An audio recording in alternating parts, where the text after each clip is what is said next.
So anyway, welcome all. I'm so excited to report that what are we at? We are at $439,900. So thank you for your amazing support. Really appreciate it. It would be amazing if we could hit 500K today. That would be like mind-blowingly good. That's a nice milestone that we could then promote to other communities and build upon our fundraising sort of goals. All right. So what I thought I would do today is talk a little bit about some of the issues or questions that people have about various giveaways, etc., and make sure that everyone's clear on those.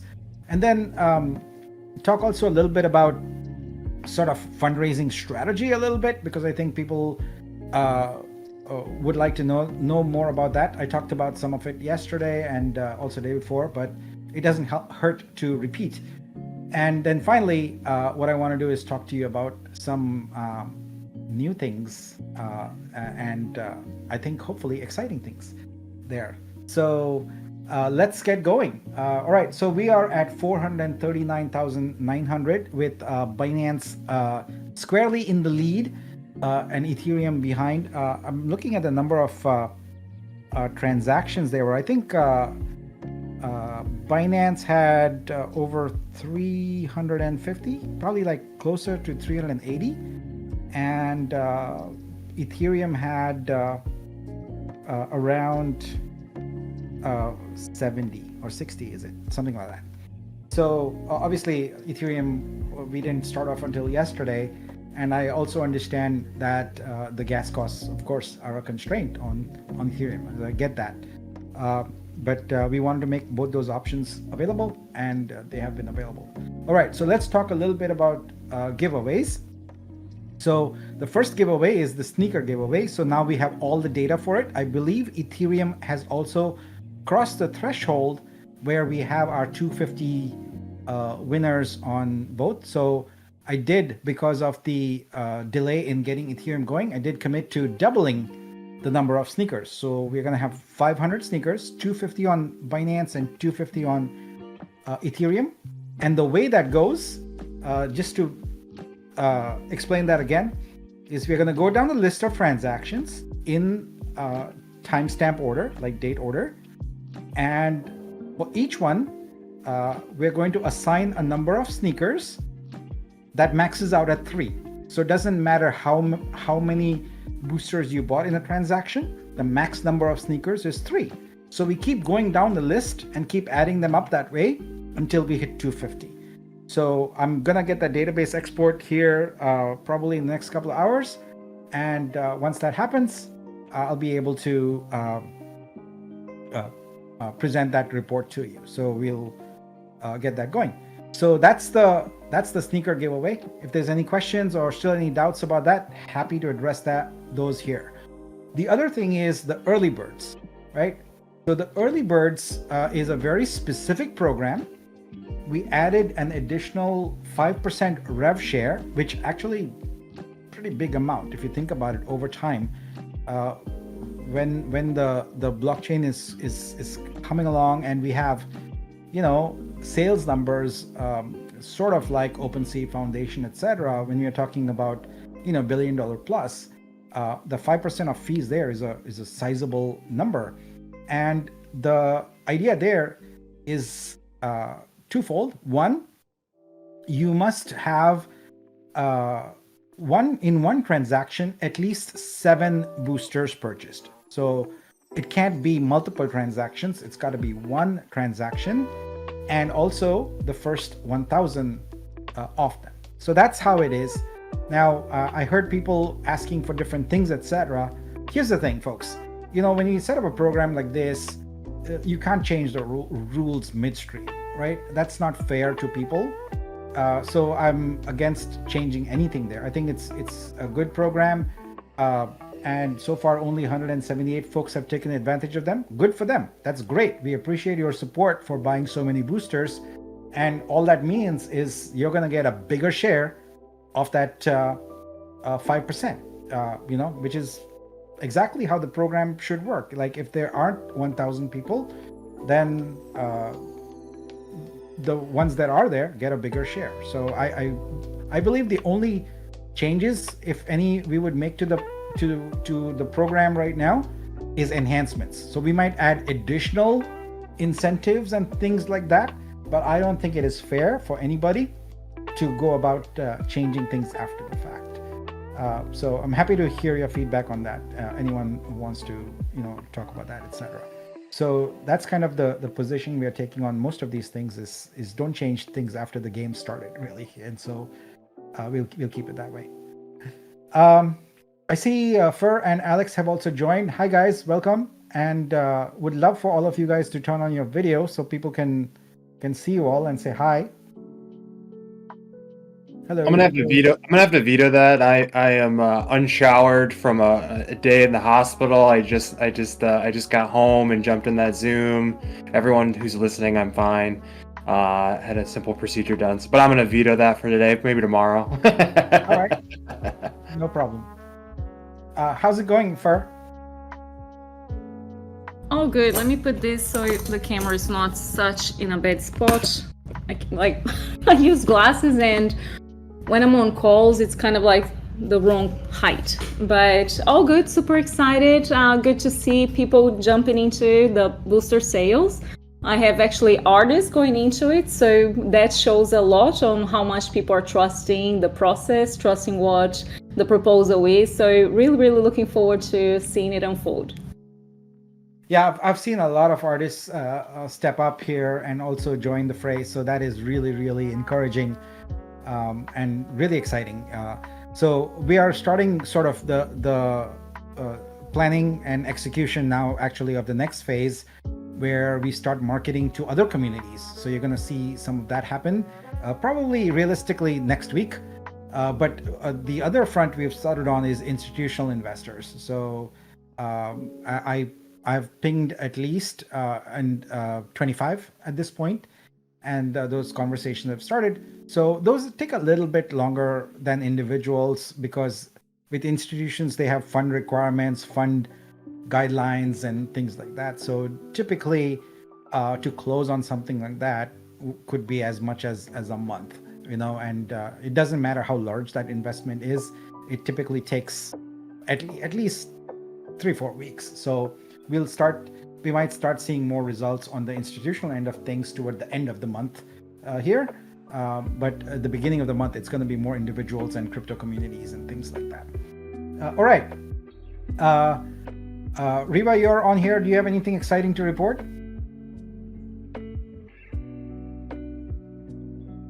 And you're muted. Or not? Yes, sir, I am. Well, what's exciting, I think, in marketing end is right now I think the entire team has been doing a phenomenal job with getting our branding in place. Everyone knows what the Vitruvio color looks like. Everyone knows the Vitruvio stories within the community. Everyone's super excited for our upcoming roadmap. Now it is definitely time, since it's Q4, to take the story out to the rest of the people who haven't heard of the brand and who are also not yet in Web3. Now, I understand this is going to be a big task. We're not exactly in the bull market right now. And, with whatever that's been going on with Web3 and NFT over the past few months has not, it really been a positive side, right? But that's what marketing is for. It's about telling the story in a way where we do not talk about, and Nik, you always say this, we're not really talking about the functionalities and the technicalities of stuff, but how can Vitruvio actually enhance your day-to-day? And we have been speaking to an amazing PR organization. They are based out of the UAE. They have dealt with, some great projects. So they've got a lot of experience in this. We'll possibly be closely working with them to get the news out. And we're also strategizing a few other things that will be exciting, not just for our Vitruvio community, but the larger community and the Web3 community as well. And gamifying a lot of stuff to make the entire journey exciting. Cool. That's all I can say now, guys. So you gotta just hang in there and get the updates in person in a bit. Yeah, that's cool. All right. So when I started this, I said that I had one additional exciting sort of thing to report on. So here's what would like to do. In addition to the sneaker giveaways, which are now, I feel the data, I have to look at the data, but I feel are done. Right? The 250 sneakers are now allocated. The 250 each chain, so 500 are now allocated. So what do we? Can we make it a little more exciting for people? So here's what we are doing. We are pleased to introduce here 28 additional sneakers. That's 2 per day for the next 14 days.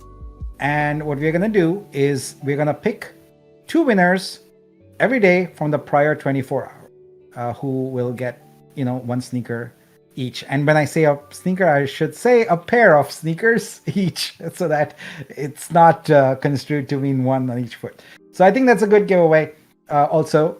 So we'll make sure that people who participate, and you got to have a booster, you got to buy a booster. So it's just to be clear on that.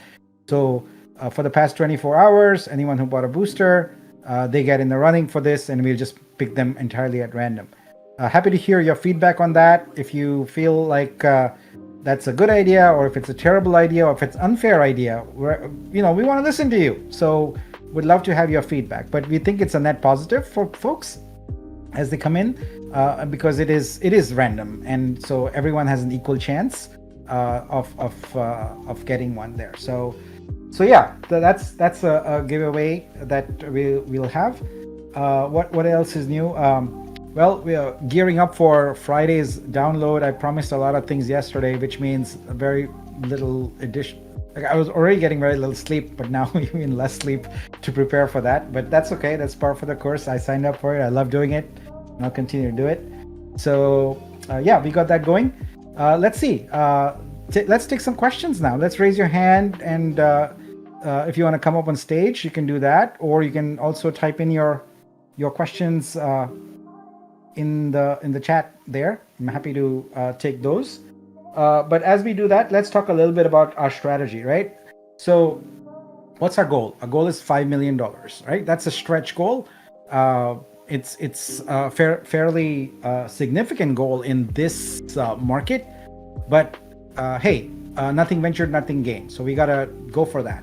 So our approach has always been that we start off with the community and build a foundation. And I think we are approaching that foundation. I think I personally will feel comfortable when we hit a $500,000 goal with the community. Then it's a nice round number, and it represents sort of the strength of our community.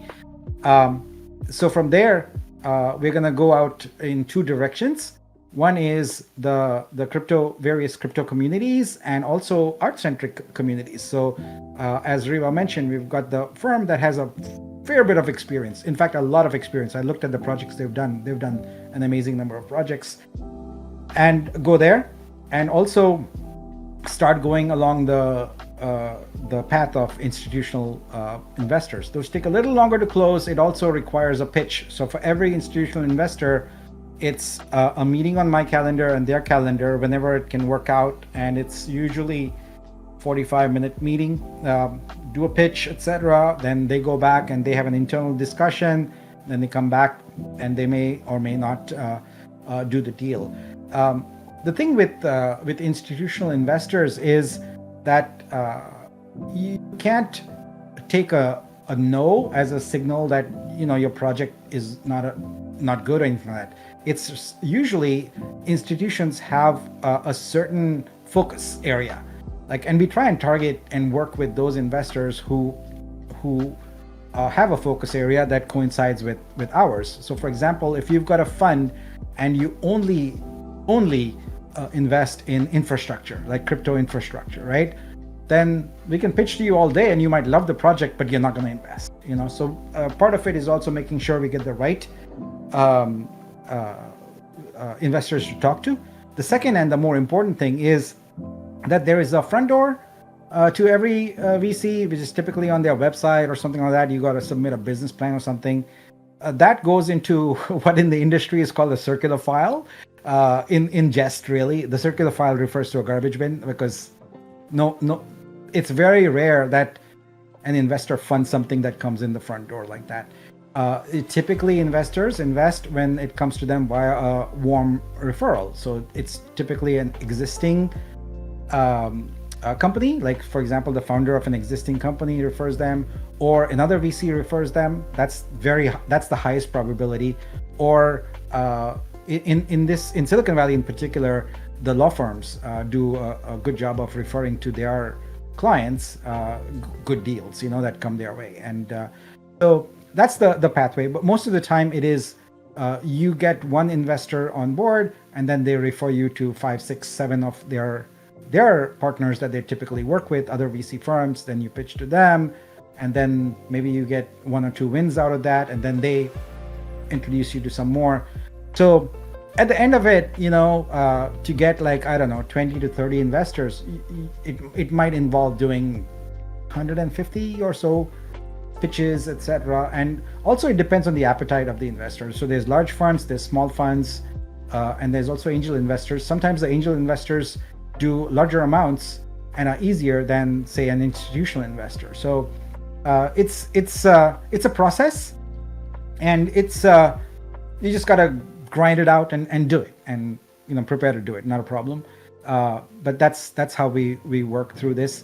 And definitely under no circumstances do you ever promote or talk about who you're talking to, etc. So I see comments asking about that. Never going to happen. 100% of the time, that's how deals get blown.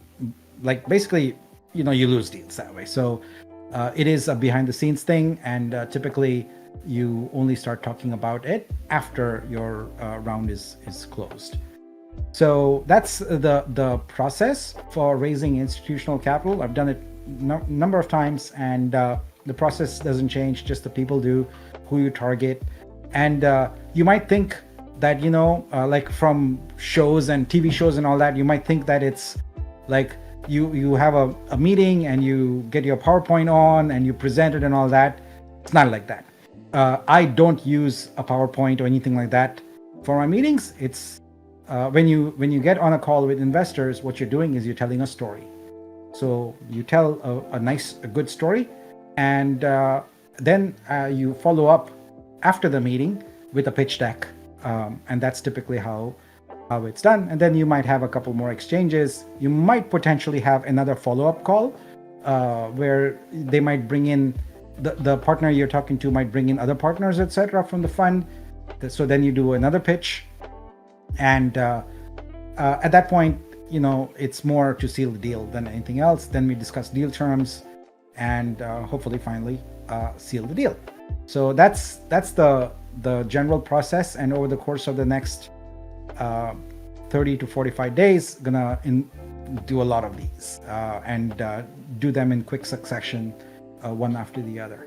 Okay, let me just scan these comments here. Bender, I guess you can do it and see if there are any questions that I can take right now on this topic.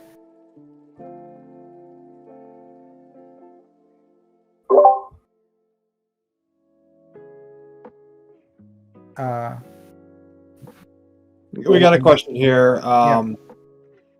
Question for Nick. I asked this with all respect. Please do not take this as an insult. Never mind. Surinder, I'll talk to you personally about this. It's just some stuff not relevant to this subject, but of people talking, being toxic within the community from people who are raising legitimate questions about where the funds are going and stuff like that, and people automatically casting them out as fudders, and that issue we're trying to address. That question head on, right? Right, about use of funds. So let's look at a typical startup. Like, what do you do? Well, let's back up first of all and understand what the goals of a typical startup are. The goals of a typical startup are to first and foremost establish product market fit. What is product market fit? Well, product market fit is determining what your product exactly is, and is it suitable for the market that you're targeting, and what are the needs of that market, and getting to the point where the two align. Because you might have an idea as a founding team on what you want, the market might have a different idea, and it's usually requires a little bit of time before they get balanced and aligned, and you find product market fit. Once you find product market fit, then you double down on that like crazy and scale up very fast. You might have heard in the in startup world of the hockey stick curve, right? So the hockey stick curve is typically defines sort of your revenue traction or your depending on how you're looking at it. It could be just customer traction, where you start off small, but then it takes off like a hockey stick and goes off vertically. So high velocity startups are looking for that. If you are creating a business and going and getting a bank loan, then that's a different trajectory. You're trying to just stay in business there and grow slowly, get your 5 or 10%, annual growth or something like that. That's not the kind of business we are doing here. That's not the kind of startup we have here. We are creating a high velocity, high growth, high scale startup. And for that, you have to do strategic investments at the right stages in order to propel the business forward. It is not going to be propelled forward if you're just looking at, oh, well, let me spend the minimum amount necessary each month in order to do that. You obviously want to be very, very sensitive and cautious to your burn rate, because you run out of runway, you're screwed, right? So you want to be sensitive to that, but you also have to make strategic investments. You cannot sit out the biggest conference that's there for your domain, for example, and expect that you're going to grow, at the scale that you need to grow. So capital expenses are part and parcel of growing a business to the scale that it needs to be. You cannot create $1 billion business by nickel and diming things. You have to make strategic investments, and that's what this is all about. So capital spend is going to happen, and people who don't like that, this is the wrong kind of project to be involved in. We are trying to create something that is high velocity, high growth, and really dominate one segment of the market in particular. And we cannot achieve that unless we move fast and really build cool things and also make strategic investments where they are needed. I think another one of the questions was and I think this came from your Miner update. If you guys aren't subscribed to Miner updates, that's where a lot of this information gets pushed. The question was, are you going to go over in detail, like, this period we are before the DAO specifically is like, we have all the reporting tools and all that stuff setting up, where the money's going, and like the past due stuff. You're going to talk about that Friday, correct? Rocket science, guys. It's like, people keep asking about it. Look at how many people are involved working on this. They have to be paid. People don't work for free. It's that simple. Well, like, one part of that is hard for people to understand. People are not going to do this out of the goodness of their heart. If you want good people to do excellent things, you got to pay them. It's that simple. So I'm going to not keep repeating myself on that. So, sorry, Zach, you were saying something. No, I was just saying that I think they're looking for like just a better breakdown, which I've been working with a lot of people in the community and how we present that data to them. Sure. And I was just talking about what you said in your Miner update with how the DAO charter is going into effect and how money will be spent and all that good stuff. So, people who have that question, just tune in on Friday, and then the weekend review will also break it down, and that'll come out probably Monday morning, Eastern Standard Time, and where you'll be able to ask questions. And we'll continue that conversation going. Yeah, cool. Yeah, so we'll do that. So starting this next month, we'll go by the governance charter. We'll have the budgets and things like that, and we'll go for there. So, yep. All right. Let's see. Are there any other questions? Let's see. We know people need to get paid. All we're asking for is a list of bills, status of bills, and when it is due. Yeah, that's a level of detail that you will have once we get into DAO mode. But even then, not every vendor is comfortable with their invoice, for example, and being out in public, etc. So you'll have a budget.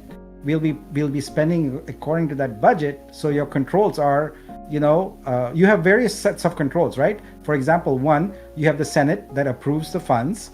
That approves the budget also. You have the power of the vote. If you feel like some council lead is not doing their job or, maybe not getting the results you want, you can put a proposal and vote them out, right? So you have that, but that's how things work. So we created a governance charter We put the levels in there of spending, etc., and that's what we're going to follow. It's that simple. Yeah. We got another one. Question. Can Nick go over the 5, 10, 15, and 20% bonus for each booster if we hit the 2, 3 million, 4 million, and 5 million reach in funds? How is that going to work? Yeah, the idea there is almost to reward what is a group effort, right? I mean, we hit those goals of capital because everyone pulled together, promoted the project, and worked together. I always believe that it's important to celebrate those, and so those bonuses are there to celebrate the milestones we have. So let's say that we reach the I don't know if those are quite accurate. I don't want to misspeak here, but the numbers are presented in a deck somewhere. I'll look it up to verify. But let's say that it's a 5% goal, right? So that means everyone across the board, whatever tokens you purchase in it should be like, let's say for a booster it's 100. If it's a 5%, then you get 105 tokens. So that's basically how it would work, and those tokens would be what would be dropped into your Nexus NFT on the airdrop on December 1st.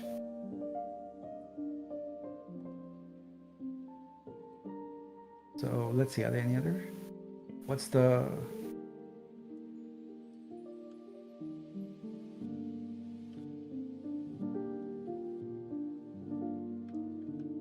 Right. I'm not seeing. Okay, yeah, I see a couple of questions here. Will there be more details on multi-sig transfers? Yeah, so the idea here, guys, is we have a delegated model. And I'll explain it one more time. The delegated model is that we appoint members of the community to various teams, and they are the ones who see all the detail, and they are the ones who do all the approval. And if you, like I said, if it comes to the point where someone doesn't like what someone's approving, then you vote them out. But the delegation model is essentially a proxy model, right? Where you delegate your vote to someone, they make the decisions on your behalf, they have access to all the details, which is exactly what we have right now with the current multisig. So we've got the 2 community members and the three council leads who get all the detail, and they make the decisions, and they have the power to not sign a transaction. And moving forward, we'll go to 9 total members, 4 community members and 5 council leads, which are also the community, but ultimately I want to distinguish that. And so they'll have all the detail, and they'll sign off on things, and basically the reporting will be at the higher level. So you'll have a higher level reporting by probably by department, and then the larger spends will be also sort of called out from that. So that's how it's going to work.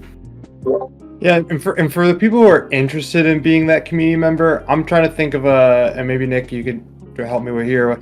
How like I want to start identifying some of those people, and maybe we give a role channel to keep them in the loop with where that's going, and then how we're gonna actually do the voting and actually be able to present those people to I'm glad you're here today, Zach. So let's talk about that, right? So I think there's a multi-step process. The first thing is we need nominations. So I think we should have a channel where people can go and basically just click a button or something, and that nominates themselves, right? So you self-nominate yourself.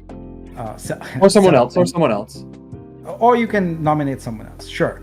And so then that becomes the slate, and then I think we can get votes. And maybe the way we approach it is that every holder, and we can actually attempt to do this using the quadratic voting, although we don't have the tools yet, but we can do the math after the fact. What we can do is assign each holder a certain number of votes. So they can vote for maybe like 4 people or 3 people or whatever, but it would be based on quadratic voting. So your number of votes would be based upon your holding, right? And then we would just calculate and look at the top N folks, whatever, like top 5 or something like that. And then I think it's I don't know if that would be the end of it. I feel like at that point, maybe it might be useful to have a little community forum like this and have everyone talk about, their approach, their background a little bit and things like that, so people understand, or maybe that happens before, I guess. The thing is, it would all depend on how many people get nominated. If you have like 50 people that are nominated, it becomes unmanageable. But if you have 10 people that are nominated, then before the fact, we could have a session like this where people can pitch and say, I'd like to be a community rep because blah, blah, blah, something like that. If someone gets yard signs made, I'd love one. So, Baron Master 2024. Yeah. Okay, let's see. Any more questions? It's actually a good idea to have. Oh no, that's a response. Nick, can you give us more detail about this? We are starting up our marketing outreach to other crypto investors. We have already started conversations with institutional, and you must have been new. They're asking maybe just to repeat a little bit about, you've already reached out to 25 institutional angel investors already. Yeah, I mean, Riva already gave an update on that, and I already gave an update on that, so it might be best to listen to the recording, please. Yep. Which I will put somewhere. I haven't decided where we'll put that, but I'll download it, and then we'll figure out the best way of giving it to you guys. Yeah. Let me see if there's any other questions.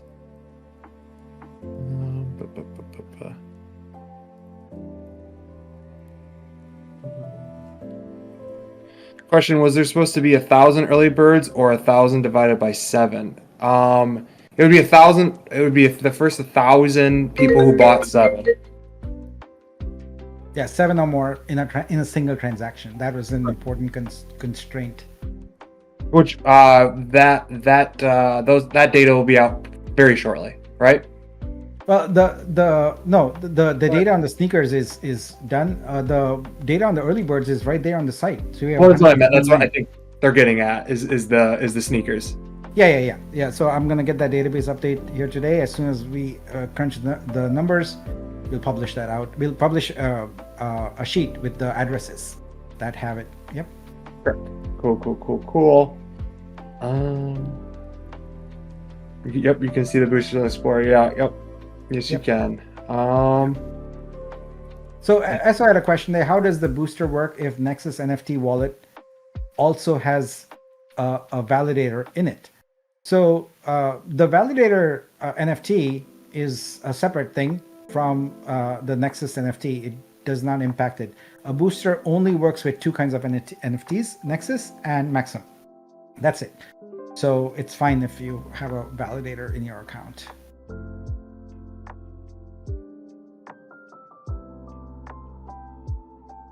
I have a compromised Genius wallet and I had to buy my boosters with another wallet. Can I transfer my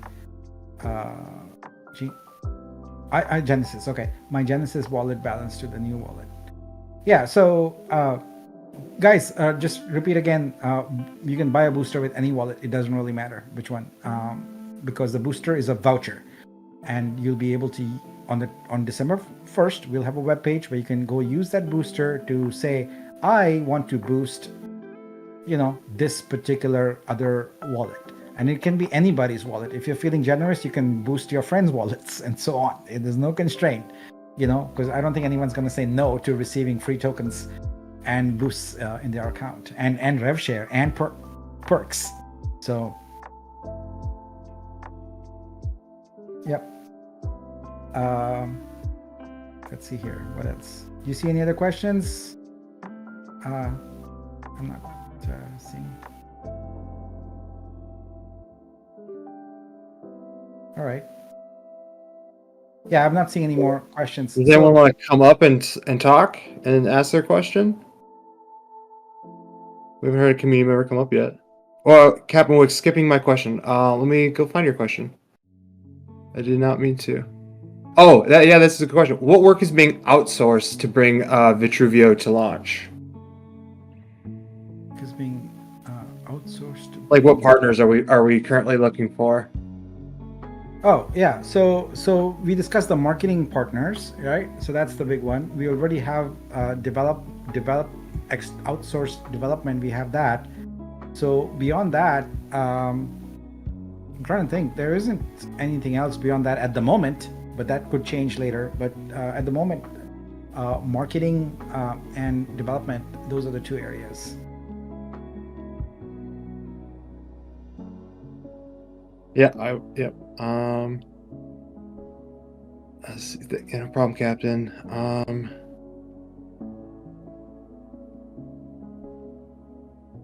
So Does boosting go ahead. yeah, so I see Alto asks, I just would like to know what are the starting prices for both the native token and the DEX. So I can't give you a firm answer on that today, but on Friday I'm going to do a what if scenarios for you, where I'll project out that what if we raise this much, what could we potentially start at, and I'll do that for Vitro. The Vitro, I will try and include that also in the what if scenarios. But yeah, so here's the thing, right? A lot of folks really are thinking about the starting price, which is fine and great, but the question really should be, and the goal should be, to sustain and grow the price, right? Because we know that there's a certain number of people that do not want to hold, and therefore they will want to sell, right? And so what happens when there's a sell-off? Well, the price goes down. So we'll have to so at that point, it's potentially a great time to pick up tokens on cheap.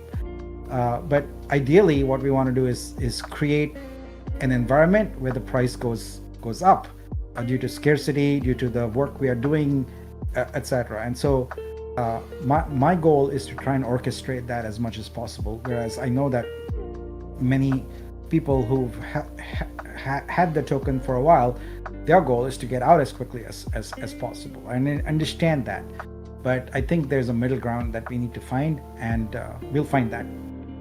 Okay, we got Agent B was talking about in the last AMA. He talked about getting gaming in South Asia. He says that there's a lot of volume in these gaming projects. How are we prioritizing any sort of gaming to the blockchain, and if so, are we talking to anybody? Yeah, this is actually a topic that came up yesterday. I do have a contact in the Axie Infinity community, and so we're gonna be bringing a few games on there. I don't have the details yet, and I don't want to announce any names yet because I don't want to mess up any deals that we have in progress. So as soon as we've got things finalized, I'll be happy to announce that. So probably as early as next week, but might require another week also of that. But we do want to get some more gaming projects on here in exactly that Southeast Asia. Yeah.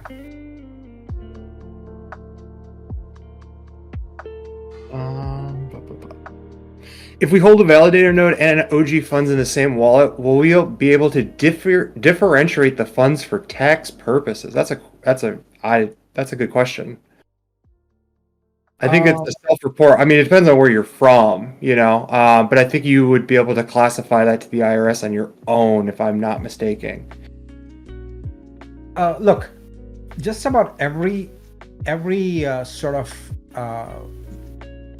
time where you're going to get income, right? Whether it's from perks or whether it's rev share or whatever, requires you to go and click a claim button. And then it tells you, okay, you got this much coming to you. What do you want, of that?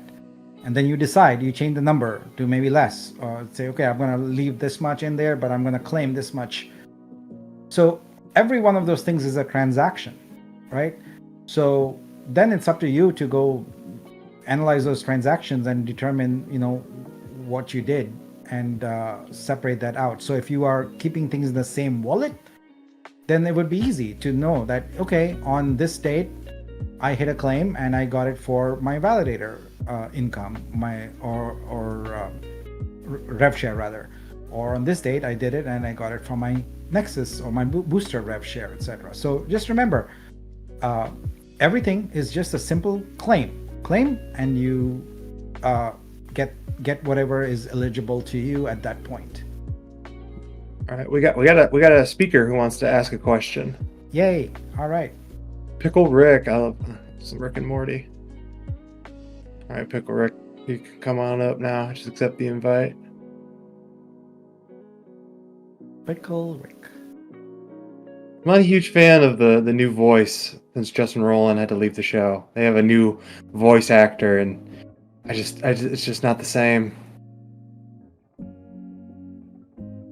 Yeah, I'm not familiar with that show, so. It's on Adult Swim. It's a cartoon about Oh, okay. a mad scientist and his grandson who go on like crazy adventures in space and time, and it's definitely some good crude humor. But yes, Pickle Rick, what's going on, my friend? You're muted.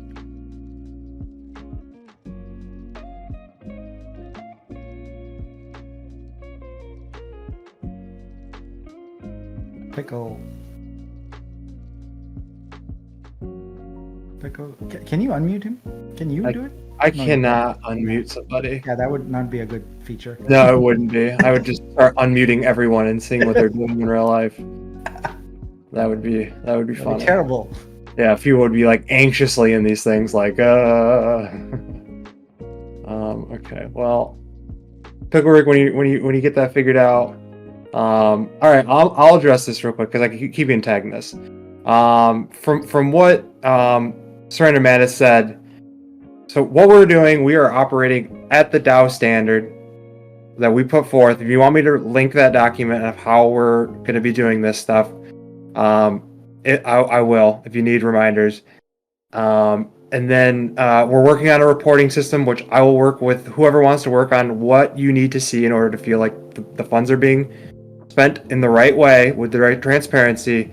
There will be community members, which if you have someone who you think or you want to be a part of that and have a closer look into what we're doing, I would suggest you run, and then you can actually see and be up and close with us and say to everyone else in the community, hey, these guys are all above water. They're doing us the best they can, and go on from there. But other than that, like, I don't know what else you want us to say. I'm tired of people bitching about this, but yeah. Hey, Pickle Rick's here. All right, we got him unmuted. I'm muted for a second and back on. Yeah, just for a second. Hello. What's going on here? That's like a voice changer. All right. Not working. Okay. Well, I'm gonna bring up. Oh, there you are.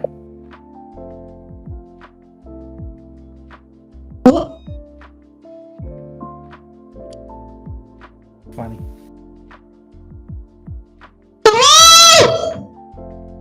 We can hear you. What's up? All right, Keeps getting muted. yeah. Oh, okay. Hey Garfield. All right. Specifically, you keep tagging me in this. Let's talk about it. Hey guys, can you hear me? Yeah, we can. What's going on, man? Hey, good day, Nick, Zach, Fur, and Alex. I just wanted to echo. I think Surrender to Madness had a fair question, so I'll summarize it. There are those that want out, right? And there are those who wants to buy their bag. Is this something that can be done, Nick? We're gonna give them that opportunity when we list on the exchange. Or are you talking about like in the intermediate where like when people can transfer like when you can transfer to any wallet? Will there be an ability for someone to do like a private OTC over the counter? Exactly. So say for example, I have 5,000 coins, just for example, and I want out, and someone's interested in the community to buy my 5,000 coins. So I'm going to sell that as long as, the numbers are okay. There's an OTC or maybe an escrow of some kind. Can this be done? Oh, I see what you're asking there. Well, we are in the process of creating the application right now for allowing you to merge wallets, where you can essentially transfer your tokens over to another wallet. So I would need to hear more people in the community, or perhaps we can do a vote or something on say if they would like something like that, where you want to be able to transfer your tokens to another party for whatever financial arrangement you make, where we act as sort of the escrow agent, if you will, right? That's kind Exactly, of exactly, because we want to make sure that the transaction will go smoothly. yeah, yeah. I would need to see more votes on that. I would need, but it's certainly something we can do. But let's put that to a Discord vote in the holders and see, if enough people want it, then we'll build it. Because I don't want to build something like that for two people. You know what I mean? Exactly. I think that would really be great, Nick, if we can do that, because at least the community is giving a chance to those who just want out for whatever reason that may be. And as long as, of course, there's a buyer of their bag, which I'm open to do as well, as long as the numbers are correct and the transaction will go smoothly, then I'm open to that as well. I think that's reasonable. So Zach, let's set up a vote in Yep. Discord. So I got two things to do today, outside of all the other things. But yeah, I'll have the community. I'll make a read-only channel. I'll tag it when it's ready, where you'll click a button and then a pop-up will say, "I want to nominate myself," and maybe give us like a 30-second or like a 50 words or less pitch of why, and then I'll open another one. Where it's just a react emoji if you're interested in OTC counters. Exactly. What I'm seeing here, if I may, there are those who would want to sell their bag at based on January 2022 or 2023, right? Which basically rebase three and a half times. And there are buyers who will say, "No, I'll buy your bag based on the sacrifice price." So that would be a negotiation that would be going back and forth. Yeah. So that would happen in DMs or whatever. All we would have is essentially that someone would put as escrow funds and say it's for this wallet, right? And then that target wallet would come and transfer their tokens over. And once those are transferred, then the funds would be transferred to their account and the deal would be done. So That's right. yeah, I think we can, or like, let's see what if a lot of people want this, then we can certainly do it. So Very I'll good. reopen the DAO vote channel because right now it's just archived. I'm going to turn it to read only, and I'll put that embed message there with a button for the nominations, and then I'll also have the instruction of if you're interested in the over-the-counter, what you should do. Yep. Very good. And in I'll closing, get that I out just in like wanted an hour or so. Yeah, I like this idea. I think it's good because if there are willing buyers and willing sellers, then why not match them up? Of course. That's right. And in closing, I just wanted to say, Nick, you're doing a hell of a good job. Great job, even. Fur, Zach, Alex, thank you for all the hard work that you guys are doing. I follow you in all your posts on Twitter, on X, and I'd like to ask everyone here, please do the same, because this is how we market Vitruvio. Thank you so much. Appreciate that.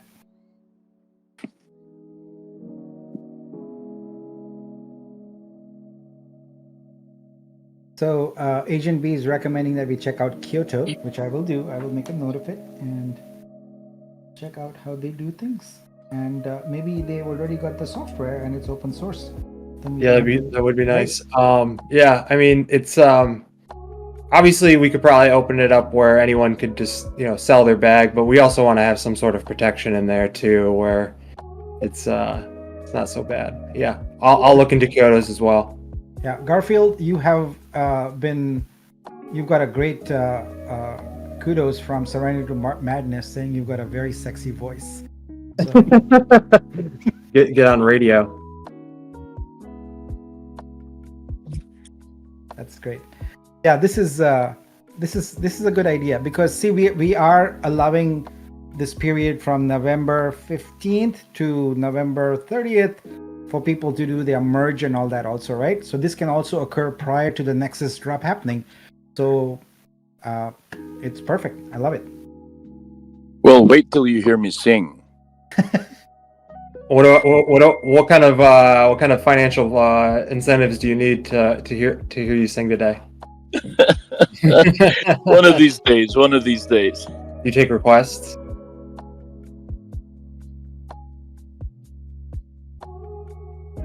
All right. Okay. Let's see. Anything Maybe else? wants a pair of sneakers. There you go. You said the Kyoto over-the-counter actually has been closed. I mean, that's my job to look at partnerships and stuff like that. I'll see if I can find something. Yeah, no, we would do it internally. We can't do it externally. We would have to have see what has we open need the source. software. But there is my favorite madman. I have many favorite madmens, but Tartan Madman is my favorite madman, and so I'd like to address the issue he raised there about OTC being vested or not. So here's the thing, right? We are actually talking about this current spreadsheet we have, which has two columns, the address and the tokens. And what we are talking about there is moving token numbers from one address to another.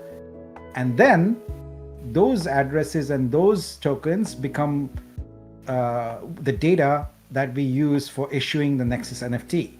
So to be clear, you're not impacting anything related to vesting or anything. You're just impacting the movement of tokens among wallets. All the vesting, etc., is going to be the same or impacted based upon boosting, right? So after December 1, you might boost it and then it might change. But yeah, this will not change anything related to vesting.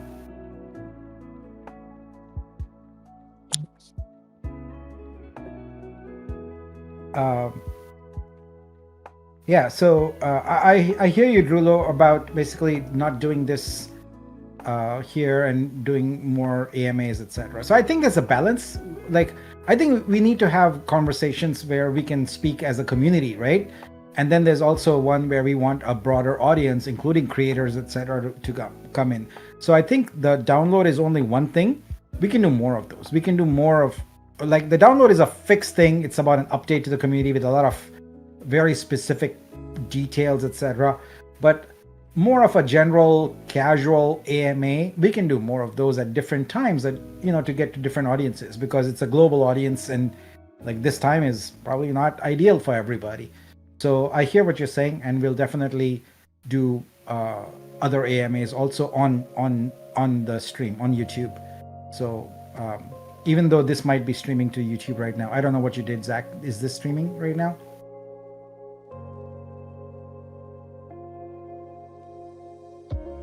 Zach? No, it's not. Well, so we have Me6 recording the audio. I think Mr. Prado is actually streaming this to his YouTube page right now for us. Oh, how is that? He's probably just screen capturing and using StreamYard. Got it. Yeah. Yeah. But I've been working on it. We'll do it the right way through StreamYard. We'll do more of them, because we definitely need to get different audiences and different time zones, and so we'll. Yeah, I 100% support that. Yeah, one of the things that I'm working on right now is using Whisper AI to take these and turn them into text and summarize them. So, and have all of that different information available to everyone. So if you want to listen, you can listen. If you want to read the whole thing, you can read the whole thing. Or you just want notes, you can get notes. Yep. All right. Keep everyone informed. Will creators that are holders, such as myself, get first priority to onboard their works to the new project? How will that work? That's a good question. That's you. I would love to prioritize the current holders, there are creators, to get onboarded. So I'm thinking how to do the list to get started, but maybe we'll share on Discord in the next few days. I'm considering doing like a Google form just to make sure I have everyone on a list. Yeah, we want 2,500 creators. So we have artists in the community who are community advocates. They work really hard. They do things. So we want to extend an invitation to them. We have people who are in the Nifty Dreams DAO who have, stepped up and said, yeah, I'll support the community. And so we want to give them a shot. And definitely here, folks who have participated in community building and who definitely have purchased the boosters, we want to highly prioritize them. So yes, definitely. I echo what Fur is saying there.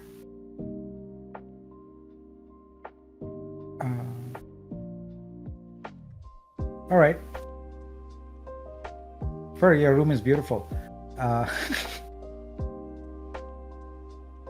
Yeah, I don't think so. Cappy says, why would broadcasting these streams be a bad thing? The more visibility we get, it's the better. I don't think it's so much a bad thing, as in like, you know, when you have questions and debates and discussions, etc., which I think we're going to have more of as more people get comfortable with it. I don't know necessarily that there's huge benefit to doing it in public. I feel like if we actually are doing something for the public, we can have the right presentation, etc., the right context, because a lot of you already have a lot of context, right? If I just start a stream and say, hey, yeah, you're gonna get these sneakers, blah blah blah, etc., people are like, wait, what the heck is that all about? And yeah, that might lead them to investigate the product, the project. I can see the benefits of that. I don't know, maybe we should think a little bit about which is the better format. Here obviously we have to jump through some hoops to record and etc., whereas YouTube is better. But what I really like is the idea that anyone can come and speak. You know, I think as more people get comfortable, we'll have that. That's the one big advantage I see to StreamYard. Otherwise, I think it's pretty straightforward that we can do it there. If we don't see too many people stepping up to speak, maybe StreamYard is the way to go. I don't know. Something to think about. But yeah, it comes down to context more than anything else. Like, I don't have to repeat the context in public and give background and all of that kind of stuff. I mean, I really do enjoy doing these in Discord. I feel like, and I've voiced this opinion before, I feel like when we have we have 800 people online here sometimes, and we've had 200-300 people in audience. It's easier for people just to listen along, where I know that StreamYard doesn't really integrate with Discord, but if we originate our download in Discord and use StreamYard to capture this and then record it to our YouTube and record it to everything else using like OBS or something like that, I think we'd get a lot more attendance and interaction with people if we originated it here. We're not trying to safeguard any of this information. We're trying to get it out to the public the best we can, and if we have a better attendance and participation here in Discord, why not? Yeah, exactly. I see a question there. Is there a list of perks for choosing Vitruvio over OpenSea be available for us to recruit creators? That's a great question. So we are formulating and finalizing sort of our strategy right now. So one of the things that we want to incentivize creators with is the idea of getting a few really small number of tokens, which will be locked also, but as an incentive for them to come on board. That's how, we have a pool of incentive tokens just for that purpose. So, you come on board and you get 3, 5, something like that tokens or whatever. And you might, they're going to rebase, etc. So it is the narrative of, look, we are going to give creators income right away. We also have this idea of creator credits. So when you come on board and you do your KYC, you get certain level of credits based upon which level of KYC you do, and that's how many artworks you can list right away. And you can earn additional credits by participating in the community, doing tasks, things like that. That way, you have to work a little bit to get more artworks in there. And the reason we want to do that is we want to incentivize a higher quality artworks to be listed, versus just list everything and anything. So yeah, so we'll be doing that.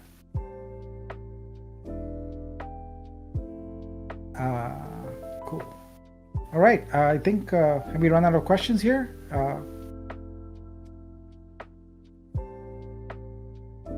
Is there any plan ahead to advertise on social media like X, Insta, TikTok, etc., to welcome new projects to our Vitru? Yeah, so paid advertising is certainly in the mix. So there's a comprehensive plan being developed right now with a budget in order to essentially meet the KPIs, the key performance indicators that we have.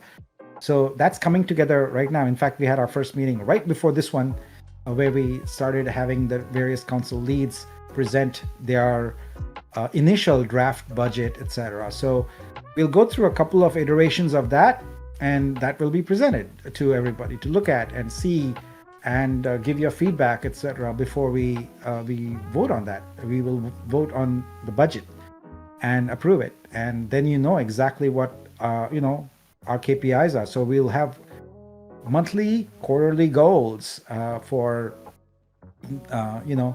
the number of artworks consigned, the number of creators onboarded. Also, potentially, we would want to have goals for tracking the price, right? But that's a very market dependent thing. We can't control that too much, but we can influence it. But what we can do is we can do our marketing, etc., to determine, how many projects we onboard, how many partners we have, etc. So we'll have KPIs around that. That'll be part of our budget and a part of the detailed business plan. And it's going to take at least 2 weeks to get that done. We will present it. Everyone can look at it and give your feedback. And then we work together and execute on that. I've always maintained, if you want to go fast, go solo. But if you want to go far, go together. We're going to go on this journey together and go very far and make it very, very successful. Flow is smooth and smooth is fast. We got another person who's asking to come up and ask a question. The Reina Dynasty? I hope I said that right. You can go ahead and speak. Good morning, everyone. Can you guys hear me? We can hear you loud and clear. How are you doing? Yeah, I'm doing well, guys. I just wanted to. It's not really a question, but I just wanted to emphasize a point that Nick made before regarding the price. I don't know if many people here have heard or researched about Metcalfe's law, but it's basically a law that says the price of an asset is proportional to the square of the number of distinct users on that asset. So pardon me if I'm incorrect, but it's either Solana or Chainlink. I think around 2020 in December, one of them had 10K daily active users, and in 6 months the daily active users increased to 100K. And since the number of daily active users increased by 10x, the price increased 100x roughly. So I guess for Vitruvio, I think when people talk about the price, they should also think about how many new people get onboarded, how many new people are buying the coin, and how that relates to the price. So if we have 1,000 people initially, and maybe in the year we have 4,000 or 5,000, that's a 5x number of users. So you could consider as a 25 increase in the price, something like that. That's just what I wanted to get out. Yeah, we actually talked about that today. We talked about what are our KPIs of success, and outside of just price, it's users, it's transactions, it's licensed artworks. There's a lot of KPIs that go into success of how are we successful, and not just what does the technology do. And I really appreciate that insight a lot, because you're 1000% correct. Yeah, I had not made that connection around Metcalfe's law. I have encountered it in tech other scenarios, but on the price one, that's new insight. So I'm definitely going to research that a bit more. Thank you for sharing that. I appreciate it very much. Oh, but yeah. I just wanted to get that out there, because it's an interesting concept that not many people know about. Well, I certainly didn't. Thank you for enlightening me. And if you want to become a community Senate member, please apply. Yeah, I think that's all I got. And lastly, I just wanted to say thank you, Nick, Zach, and everyone here for hard work in this project. Thank you. Thank you. Appreciate your support very much. All right, Zach, you got some other questions? I think I saw one. Yeah. Nick, could we create a standard for our Discord that when all important information is always put in the announcements channel and possibly also made pinned comments in other channels? I asked because yesterday when I logged into Discord, there was a ton of peeps, including me, looking and asking for contract info for the NFT, for the boosters, instead of being pinned or such. So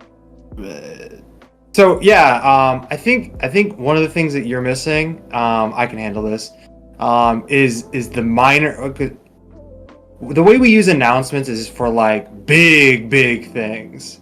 Minor updates is where you get typically the best of the action items of like this is happening right now. Like when mainnet goes live, or we go live on exchange, that's an announcement. But minor updates is definitely one of the roles that you should have to get pinged for stuff that you're talking about. I agree with how they set it up. Not that I was here when they did, but announcements, if we have too many of them, and you have like 8 or 9 push notifications and announcements, it becomes less important to go there. But we want to save those for the big things. But minor updates is something. And maybe we do look at it differently. But I appreciate the insight, Ornato. Odinato.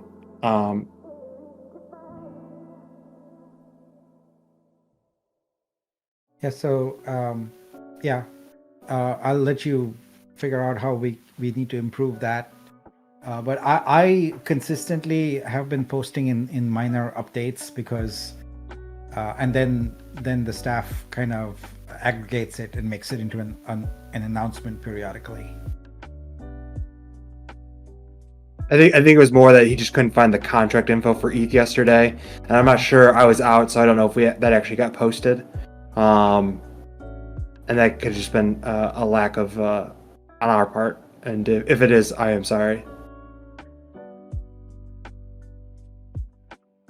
All right. I think that's it. I think we got a couple more people talk. Oh, we got a speaker. Bring them up. Pickle, I'm gonna save you for laugh because I know you're gonna be comedy relief. I'm gonna let you come up last. I see you.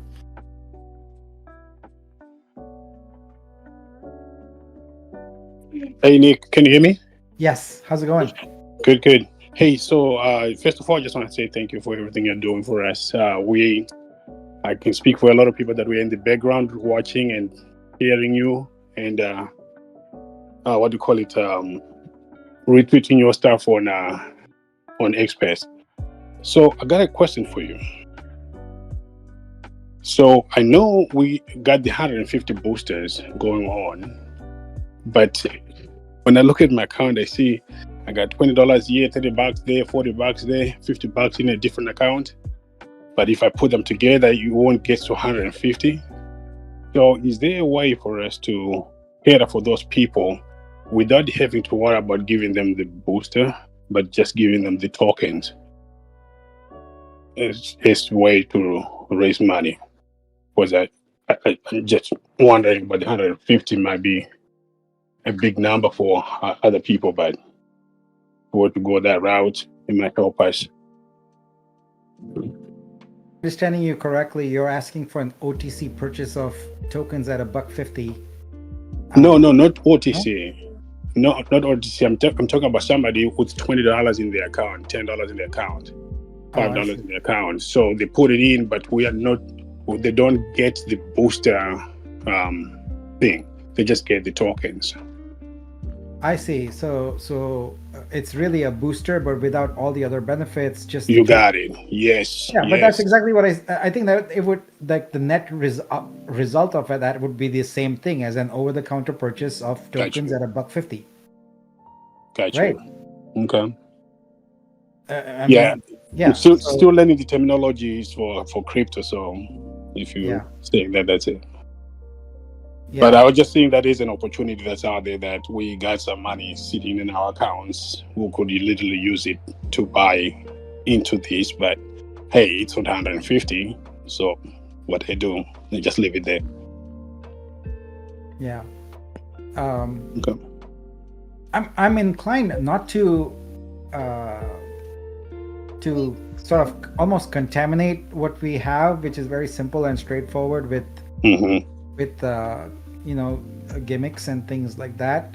So let's see how things go. I understand what you're saying is basically allowing folks at a lower price point to participate in this. I understand that. Yeah, but Uh, you're not changing the $150. You're not changing that. You just yeah, allow me to buy below $150. yeah, You're just yeah, allowing me to do that. yeah, Yeah. And again, you don't have to change it. It's just an idea. Based on what I'm seeing in my own account that I have money all over, but it's not. And if I was yeah, to move most of it out, it goes into the fees anyway. So yeah. And this is on Binance, yeah. yeah, Yeah, it wouldn't make sense on Ethereum because the gas cost would correct. eat up Yeah, everything. yeah, So correct. yeah. Yeah, but I don't want to take much of your time. Thank you for everything you're doing. Really appreciate you, and you got a lot of support out there. I know sometimes you might not see it, you might not feel it, but it's out there. All right, appreciate that very much. I'm gonna make a note of smaller amounts and a solution around that. I can't promise anything, but I'll certainly give it some thought and discuss it with the team and see what might come of it. But thank you for the suggestion. No problem. Thank you. All right. If you're out of questions, then I guess that's a wrap for today. Yeah, Zach. Let me see. Sorry, I was on another screen. I had to answer a DM from somebody. We are at 441,100 here. So let's see, what's our difference to get to our first major milestone? It's 58,900. So that's 392 boosters. So we need 392 boosters sold to get to our first major milestone. All right. We got typers here still. All right. We'll wait for the typers. We got 3 typers right now. Are we all signed up and ready to start with the new KYC company? Yes. Synapse deal is signed and done. I submitted all the paperwork. I submitted the payment. We have 5,000. The actual end cost ended up being $2.50 because there was some ambiguity there. They had said between 2 and 3, and we finally settled on the difference there, or $2.50. But that's still a far cry from like $200-$300 for KYC. It's a very special deal we got, and so we'll be able to onboard the initial creators. And I spoke to Baron, and we are going to do the validators over also, because then we have that data, because we don't have the data from the other folks. So that's great. Yeah, we have a KYC solution. Okay, let's see. In your opinion, Nick, what is the chances of everyone getting the 20% bonus bot? I mean, that's some speculation. But I don't know how much you want to speculate onto that. It's based upon hitting them. That's what, a $2 million? No, I think that's the 5, right? No. Oh wait. Oh yeah. Is that 5? Yeah, that's 5. Yeah. That's the 5. It's maxed out. Well, I would not be honest if I didn't say it's very high. That's what we are shooting for, right?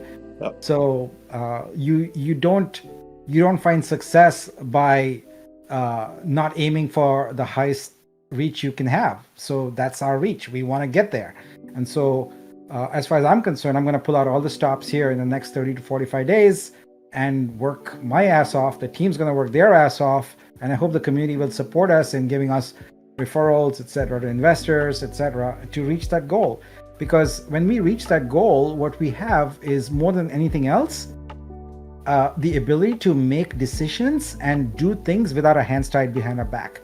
Because when you have capital constraints, you make decisions differently than if you don't have capital constraints, right? So I talked about the hockey stick. We want that hockey stick curve. We want this project to take off like crazy and get, millions of creators on here and reach that. So I want to execute as best as I possibly can with this team, and that's by having no capital constraints. So I want to get to that 5 million goal. And so in my mind, in my heart, I aspire to do that 100%. So but the market is a reality, but I won't make excuses. I want to make that goal. I will do everything in my power to make that goal. I got another question. I'm bringing up a speaker as well. So that guy was asking if people can buy Vitruvio at $150 that won't qualify a booster, but will help people who can't afford 150 and also help the project get funds. Yeah, that's the idea of it. If we need to, get a little bit more to get to our goals, we can talk about parsing that up. But I think we're currently on the track. Like that's a popular thing to do. I mean, I always want to listen to our community. Like, if people are saying that that's what they want, then it's certainly something. A secondary sale. Yeah. Yeah. I think we'll gotta do the OTC first. I think we've got to vote through that first. I think, but yeah. I'm highlighting this, putting it in my notes, and we'll talk about it as we continue to go. Got it. Okay. Hey, Nick. Hi. How's it going? I'm doing good. Nick, I have a question. As a part of the creator, I'm actually part of the team. Does True open all these markets out some type of guidings, new creators jumping on board, like guiding them when it comes to price, and help them? They don't know how they should mark up this art, or buyers that don't know this is an industry, trading, some type of guidance. If am I buying a good price? Am I buying a right price? Some type of there's a lot of overpricings. Back in the days, people paying for almost $500,000, 1 million, 2 million. So how you guys going to be going in that market, in that area? Okay. Do you want me to talk here? Yeah. Okay, sorry. I'll try to be brief because I have to go get my son. But pricing is a very tricky area, and I talk about this a lot on Spaces. I'm happy to put together some kind of guide. There's a lot involved on it. It has to do with costs and how you project yourself in the market. And from the collector perspective, that's what curators do, is help people find the artwork. But at the end of the day, like, to guide collectors, I always say, go with what you like. It's not so much based on investment. And that's where I think we have to step away from the whole hype. Art should be based on what people love and not based on, like investment assets, which is purely what happens in the market right now. But I really, really appreciate this question, and I think it's important to have a guide. So thank you for bringing it up.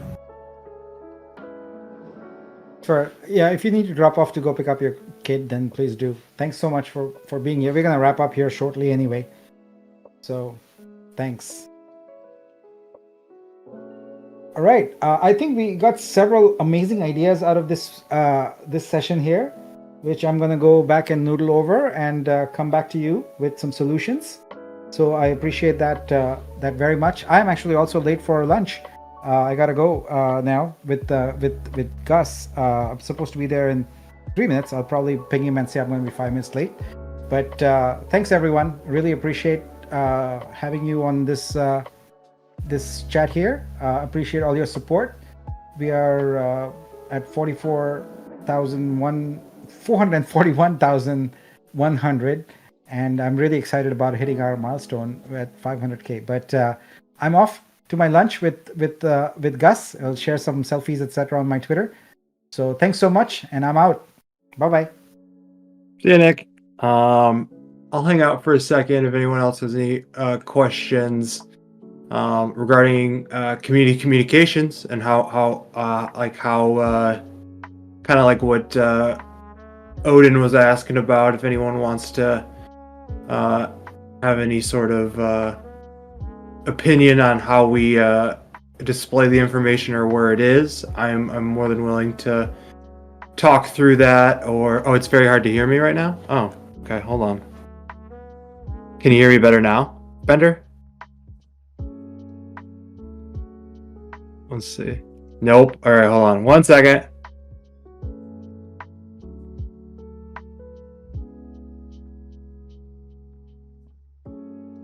Maybe it's you. Okay, Chris can hear me fine. Maybe it's you. All right, Bender. Thanks for giving me a heart attack. Cool.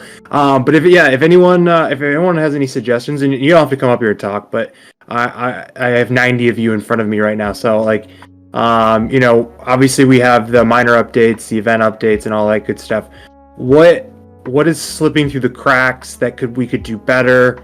Yes, these are being recorded, and to give more context, we're going to be ripping the Twitter Spaces that some people cannot attend, and getting that information in here. Same thing with the download with the week in review. I saw like over 150 of you have clicked through those. Saw your guys' questions. I really appreciate you guys actually using that, and all of that good stuff.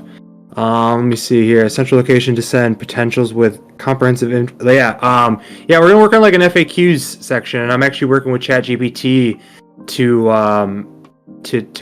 help us with like those frequently asked questions of, when we get the person like, oh, I sacrificed my Vulcan. How can I check blah blah blah, or so we'll have some of those like queued up answers where an AI can help us answer that kind of stuff. Just to get the simple questions out of the way and concentrate on the other ones. A shortened written summary. Yep. Is this going to be recording on the Truvio main channel so I can share with friends and families? Like what? In regards to what? Like this AMA, like. Yeah. This is all being recorded audioly, and I'm gonna get it as soon as we're done and we wrap this up. I'm gonna figure out some place to put it. What's up, Bender? Okay. Hello. How's it going? What's going on? Can you hear me better now, Bender? No, I think it's me. I don't know what it is. Like you the can volume's dampened all of a sudden. So for anyone who cannot hear a speaker and other people can hear them, if you right click on the person speaking, you can turn up their user volume, and then you could probably hear me better. Mm-hmm. But yeah, I have a nice mic and it's pinging. But yeah, let's see. Cool.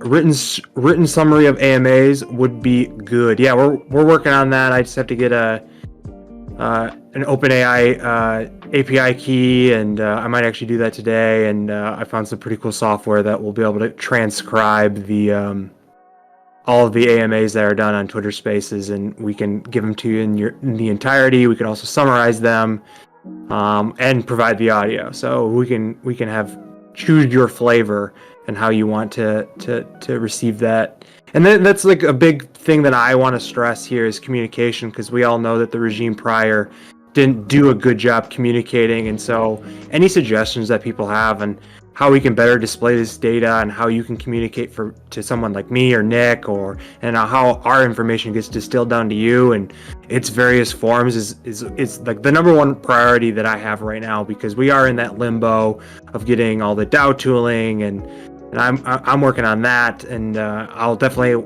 be asking a lot of questions on how that works and what works best for you guys when it comes to that DApp application. I'm looking forward to playing around with that, and but it's really important. Like, if you guys don't feel like you can trust us, I want to have safeguards in place where you can come check us, where you're like, okay, that checks out. That comes from financial reporting, that comes from when we say we're going to do stuff, and the delivery of products, from software to merchandise. It's really important. It's really important, and you also got to give us a little leniency that we're a couple hours late or a day late when it comes to releases, and we're going to try a different strategy in how we present those start dates or that start time, because things in the development world don't always work on a time clock the best. But we don't want to disappoint you or make you feel like there's something going wrong. It's all about transparency, and it's about being able to trust one another. And I know there's a lot of new faces, including my own, that you don't know anything about me, and over time, I'm hoping that we can develop some sort of relationship and trust that we all have the best interest of all of you guys in mind, and that we're making progress to make you whole, so you can leave us, which we hope you don't do, but that we're actually doing something of impact. And that's the main reason why I'm here, is to implement some good change. But if anyone has any questions or comments, concerns, feedback, you can open a support ticket, or I don't know, we'll figure out the best way to communicate. I definitely want to do more of these town hall type environments, not always necessarily with Nick and project updates, but with me and the community guys like Bender, Ivan, Kyle Patrick, and all of us, so we can do a better job serving you guys, and not having like bans and timeouts all the time, and where we can be civil. Poker night for the community would be epic. Yes, I'm totally down to take your money. Or blackjack. Yes. Yeah, I'm all about that kind of stuff. Any sort of community things, and I know we talked with Riva a little bit earlier about how we can do a little bit of gamification, and we've been working with that external PR team, and they came back with some ideas that actually go in line with where I want to go with this when it comes to the Champions program, which is still being scoped out, but it'll be a good way for you guys to contribute and gamify things to earn rewards and prizes, and use Poet and all of that good stuff to make this a little bit more of a community, because a community is a place where people come and then they come back. This isn't a bulletin board. This is a living, breathing thing, where it's rotational, and it's a give and take and a take and give kind of situation. And right now it's a lot of just us giving information, but we want to have it be more gamified in that way, and not in just a tacky way, something that is actually meaningful to the project. So I'm going to wrap it up here. If you guys don't have any more questions, I'm going to open up that DAO vote channel here very shortly, so you guys can there'll be two different things, so I'll explain what I'm doing. So there'll be two different things. It'll be OTC, and so there'll be an embed, and there'll be a selection menu of, if you're not interested, ignore it. If you're interested, there'll be a yes, I'm interested in selling, and there'll be a yes, I'm interested in buying. And so we'll log that in our database, and we'll see how many people are actually interested. We won't share, your personal information, your users. If you are interested in selling, I think it's all within your right. If that's what you want to do, you can do that, and then we can better help identify buyers too. And then the second will be another embed, which will have a button to click to nominate yourself or nominate someone else. And I would love it if you would give, maybe a couple sentence explanation of why. It could be because of some experience, or because you want to work on this aspect of the project, or whatever, and then we'll pull all those candidates, and we'll give you guys a role in a channel or something like that, and we'll be able to put you all in one place where we can talk about how this is all going to go down, and we'll get some people on board to the Senate. I see a couple of people chat, and I'm going to give them a second. Hey, Zach, would you be able to include something for those that might want to sell their validator's nodes OTC? Yeah, absolutely. I think that's a really fair question to say. And actually, I might know of someone who might want to buy one, who's an external party who's going to be helping us develop. He was like, how do I mine this stuff? And I was like, well, you could buy a node. I'm sure someone would sell you one. So, I can't guarantee it, but, yeah, I think that should be maybe that'll be another selection menu item. Actually, no, you'll have the role, so we'll know if you have a validator or not. And we'll talk more as that goes. But this will just be initial first interest in that. Cool. If anyone else has any questions, feel free to tag me in the holders channel, and I'll get back to you as fast as I can. And I appreciate all you guys sitting around and listening to us yap and all that good stuff. So you have a great rest of your guys' day, and we'll see you Friday for sure. So I'm gonna end it here.